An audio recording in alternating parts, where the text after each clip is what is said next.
জল্পনা কল্পনার অবসান ঘটিয়ে অবশেষে এলো সেই চরম দুঃসংবাদ। 2026 টি-20 বিশ্বকাপ থেকে আনুষ্ঠানিকভাবে বাদ পড়ল বাংলাদেশ।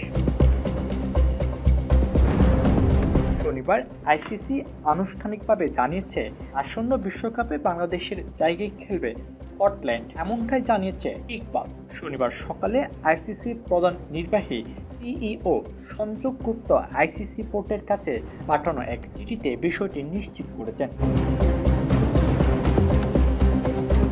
বোর্ডের সব সদস্যদের কাছে পাঠানো ওই চিঠিতে উল্লেখ করা হয়েছে বাংলাদেশ ক্রিকেট বোর্ডের দাবি এবং অবস্থান আইসিসি নীতির সঙ্গে সামঞ্জস্যপূর্ণ নয়। যেহেতু বিসিবি আইসিসি বোর্ডের সিদ্ধান্ত মেনে নেয়নি, তাই এই মেগা ইভেন্টে বাংলাদেশের পরিবর্তে অন্য একটি দেশকে আমন্ত্রণ জানানো ছাড়া আর কোনো বিকল্প নেই আইসিসির হাতে।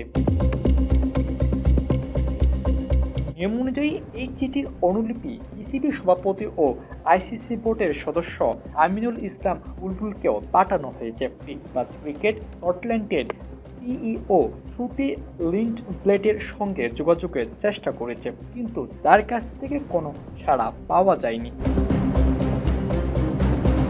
তবে এই ওয়েবসাইট জানতে পেরেছে দুবাই ও এডিনবার্গের মধ্যে যোগাযোগ হয়েছে। মূলত নিরাপত্তা সংখ্যার কারণে ভারতে দল পাঠাতে অস্বীকৃতি জানিয়েছিল বাংলাদেশ। ভেন্যু পরিবর্তনের জন্য আইসিসি বোর্ড সভায় 14 থেকে 2 ভোটে হেরে যাওয়ার পর বিসিবি শেষ চেষ্টা হিসেবে আইসিসির স্বাধীন বিরোধ নিষ্পত্তি কমিটি ডিআরসির এর দ্বারস্থ হয়েছিল, কিন্তু এখতিয়ার বহির্ভূত হওয়ায় সেই আবেদনও খারিজ হয়ে যায়।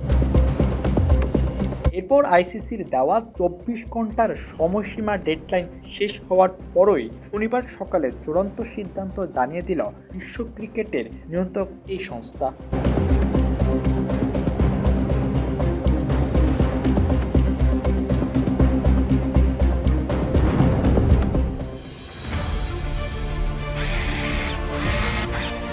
আলোতে থাকুন, ফোকাসে থাকুন, হাত রাখুন প্রজন্মের হাতে।